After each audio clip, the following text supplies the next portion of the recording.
let's talk rookie quarterbacks here. I think we could talk about them. There's three, obviously, Bo Nix, Caleb Williams, Jayden Daniels. And let's talk about them in first we'll start who played the best and we'll go down to the worst. So who played the best for you?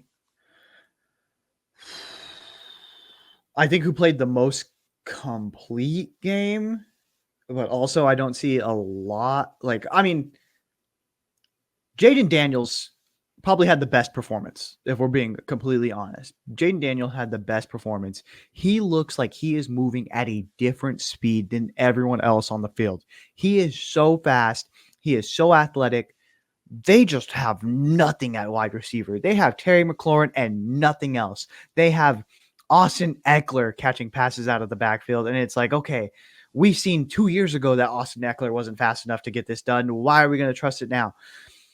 If they were to get some pieces for Jayden Daniels, this could be a real contender in the Commanders because you have a guy that's special. With that being said, who I think is going to have a better rookie year or might have like a more consistent rookie year is just maybe Bo Nix. Bo Okay. Nix is not good. He does not have a high ceiling, but I think he has the lowest floor. He makes mistakes, obviously, because you're asking him to do more, or you asked him to do more in that Seahawks game. But I mean, he might have a solid rookie year, but end up falling off. You know what I mean? Yeah, for Jayden Daniels, I mean, I just don't want to put my faith in the guy who's going to run the ball 15 times a game and take punishment. I think he's going to be broken down by midseason on this team, especially that they're relying on him to run the ball. Like, it's the end of the game, it's a blowout, and they're running him into the ground. Like, guys, I know he's fast. I know that's his strongest part of the game, but like, let's be smart about this. You saw what you did to RG3 in the same organization. So I think he's going to be done by like week 8. He's just not going to be able to hold up physically because of how he's going to try to superhero win games for them. Bo Nix was terrible. I mean, he probably showed the best flashes in the preseason of being a competent starting quarterback.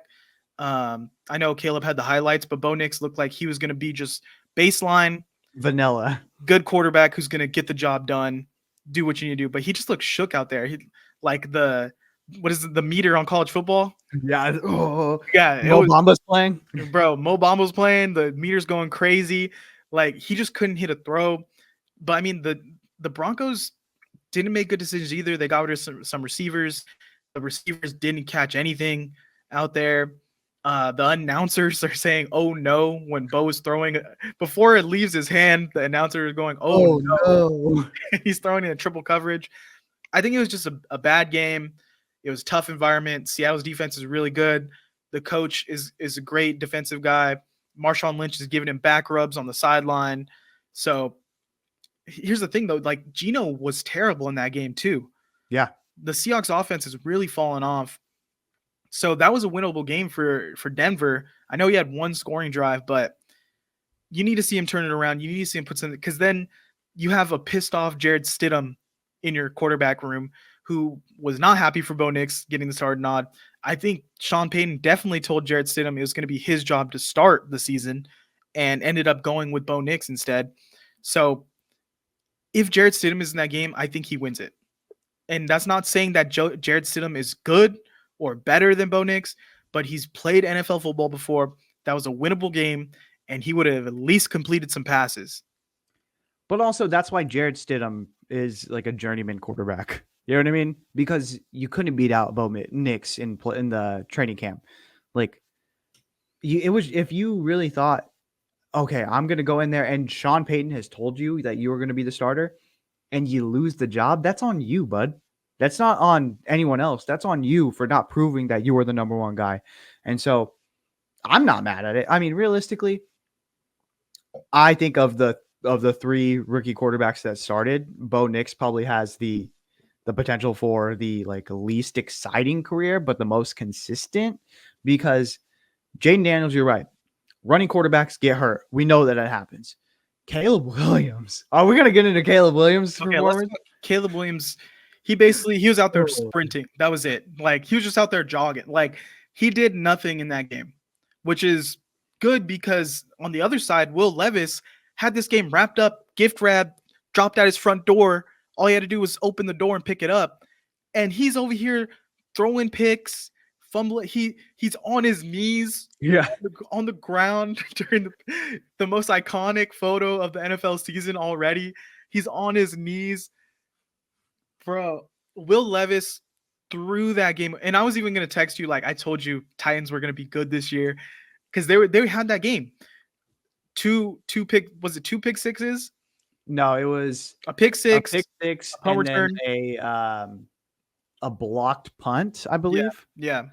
Yeah, for a touchdown. So Yeah, so Caleb Williams, I mean, we can't really say much about him because he did nothing. I mean, well, he also did a the- lot of what you've seen at USC, which was hold on to the ball, not really have a plan, and scramble around. But the difference between USC and the NFL is that you are not the better athlete. You are not like just levels above everybody else. Everybody else is a fucking freak and they can catch you. And we've seen that. Like we've seen that specifically on that play where he lost like 15 or like 17 yards where he tried to run back and like tried to juke people out and it just didn't happen. They blew him up. yeah, I mean, you can't come out of the gate trying to play like Mahomes. And that's what I feel like people were thinking he's going to do.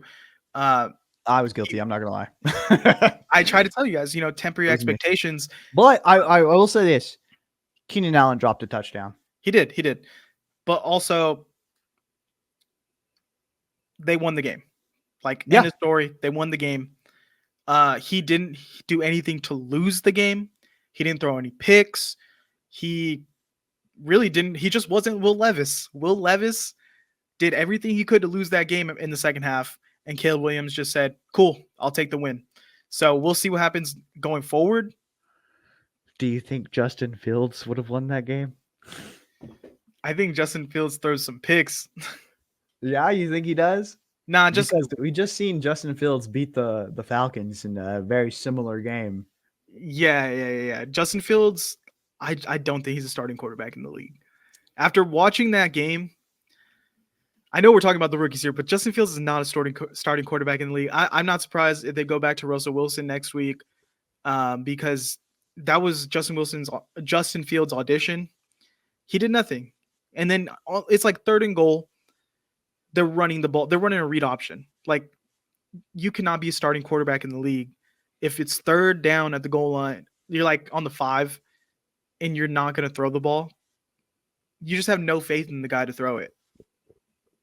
Yeah, it's crazy, dude. Like, but that's how good the TJ Watt is, that he's carrying them. Oh, yeah, he's amazing. He, again, defensive player of the year, and it's a clear now that Aaron Donald has retired, a clear number 1 has stepped up and been like, I will take over. Like Thor's hammer just and he is worthy. All right. Anything else this week? No, I think that's it. I feel pretty good about that. Yeah, Patriots beat the Bengals. Lions look good against the Rams. Anthony Richardson might be a guy. Bro, he had 2 great throws. Let's calm down. He's airing it out. I think he might be a guy. Bro, and then he can't hit. He could throw a mile, but he can't pitch a yard. Like, bro, yeah, we'll talk more about it. We'll see. Patriots. What did Gerard Mayo say? That that Jacoby Brissett is the slowest black quarterback that he's ever seen. And on that note, that's everything for this week. Make sure you like, make sure you comment, and subscribe. We'll be here every week breaking down what happened, and we'll be here on probably Fridays to talk about the upcoming games. So make sure you're here. All right, later. See ya.